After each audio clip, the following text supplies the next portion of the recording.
대종경 수필 본문 제1 서품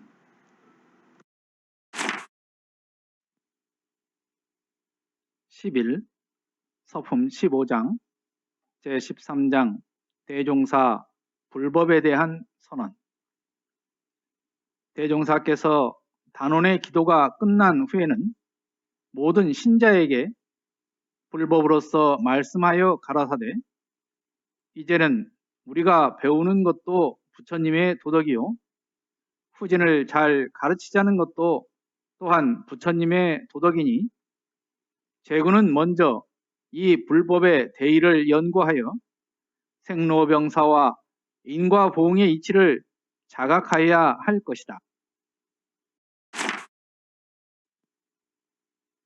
내가 진작 이 불법의 진리를 알았으나 제군에게 지금까지 이러한 말을 하지 않은 것은 제군의 정도가 아직 그 진리 분석에 미흡한 바가 있고, 또는 현재 불법이 수백 년간 천대를 받은 여풍이 남아 있으므로 누구나 물론하고 불교의 명칭을 가진 자에게는 존경의 의사가 적게 되나니, 미개한 인심에 있어서 겸하여 시대의 존경이 적은 만큼 짐짓 법의 사정 진위를 물론하고 오직 인심의 취향을 따라서 순서 없는 교화로서 한갓 발심 신앙에만 주력하여 왔거니와, 이제 그 근본적 진리를 발견하고 참다운 공부를 성취하여 일체 중생의 복해 양로를 인도하기로 할진된 부득이 이 불법을 주인 삼지 않을 수 없으며, 그뿐만 아니라 미래 몇십 년이 지내가면 장차 조선의 주교가 될 것이요, 조선의 주교가 된 뒤에는 또한 세계적 주교가 될 줄로 예상하는 바이다. 그러나 미래에 돌아오는 불법은 제대에 지켜오던 불법의 제도가 아니라 산업공상을 여의지 아니하고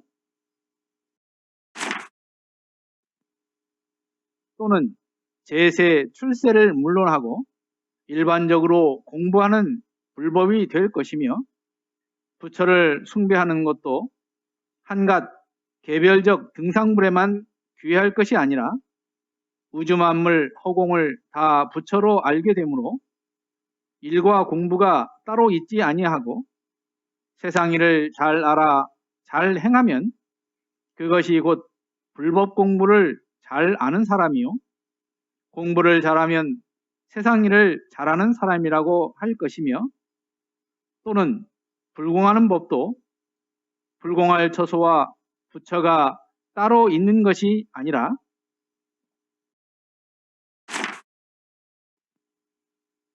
불공자의 일과 원을 따라 그 불공할 처소와 부처가 갈리게 되나니, 일이 된다면 법당과 부처가 없는 곳이 없게 되며 부처의 은혜가 화피초목 뇌금만방이 되어 상상치 못할 이상의 천국이 되고 말 것이니 제군이여 기뻐할지어다. 시대가 비록 천만 번 윤회하나 이 같은 기회에 만나기가 어려운데 우리는 다행히 만났으며, 허다한 사람 중에 아는 사람이 희소하거늘 우리는 어쩌다가 이런 기회를 얻어 처음 회상의 창립주가 되었으니,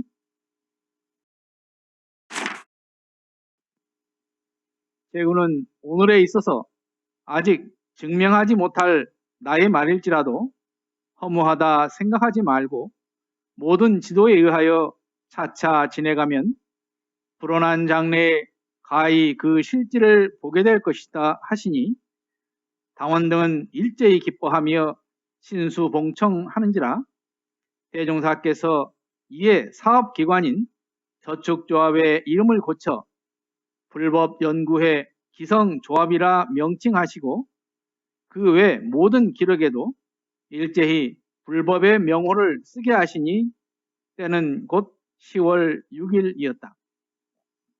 불법연구회 창건사 내용 중에서였습니다.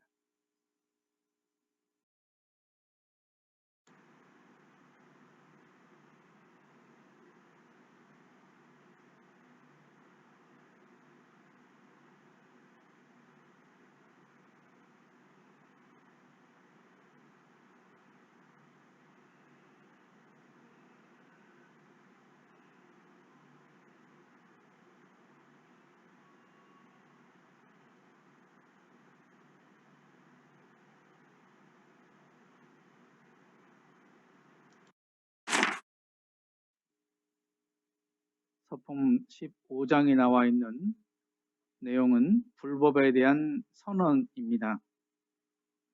서품 2장에서 금강경을 보시고 장차 회상을 열 때에도 불법으로 주체를 삼아 완전 무결한 큰 회상을 이 세상에 건설하리라 하신 말씀이 있습니다. 이때부터 불법을 바탕으로 회상을 이끌어가리라는 생각을 가지셨던 것 같습니다. 그런데 비로소 원기 4년 법인 기도가 끝난 후 이 생각을 실천에 옮기신 것입니다.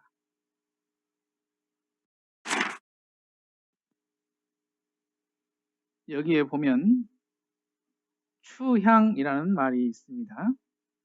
이거는 대세에 쓸려 쫓아간다는 말인데요. 쉽게 말해서 당시의 유행을 따라라고 말씀하시면 됩니다.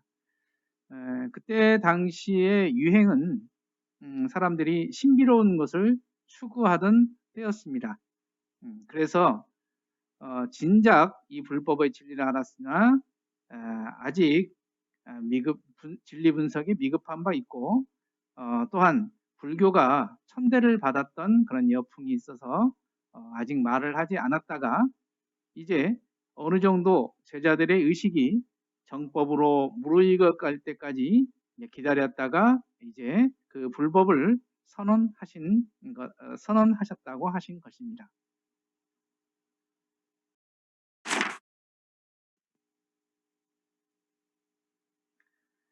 불법을 주체 삼을 수밖에 없는 이유에 대해서는 서품 3장에서 불법은 천하의 큰 도라, 성품의 원리를 밝히고 생사의 큰 일을 해결하며 인과의 이치를 드러내고 수행의 길을 갖추어서 능히 모든 교법에 뛰어난 바 있나니라 라고 밝혀주신 내용이 있습니다.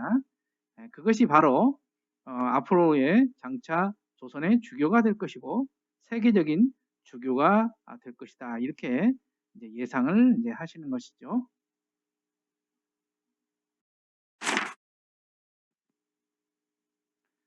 하지만 과거 같은 그런 불법이 아니라 새 불법이라는 것은 시대화, 대중화, 생활화를 통해서 생활불교, 그 다음에 진리불교, 그 다음에 모습이 되어야 한다는 이제 말씀입니다. 곧 우리의 교법이 중심이 된다는 그러한 말씀이 되겠습니다.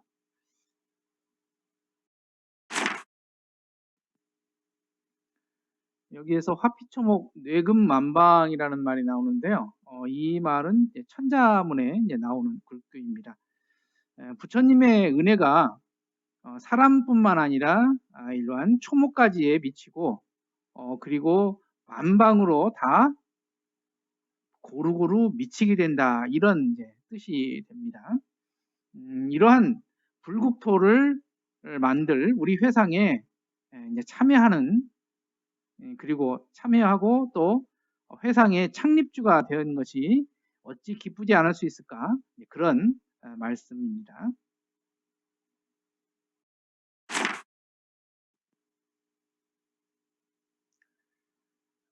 여기에서 이제 불온한 장래라는 것은 머지않아라는 뜻이죠.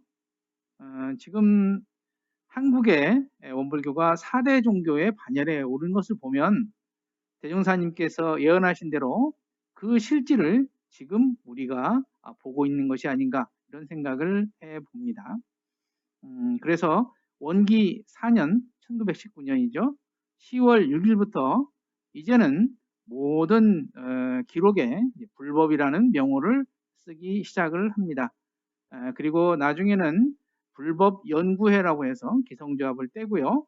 그래서 불법연구회가 되었고 또한 우리 교전도 불교 정전이라고 해서 불교의 명칭을 쓰게 됩니다.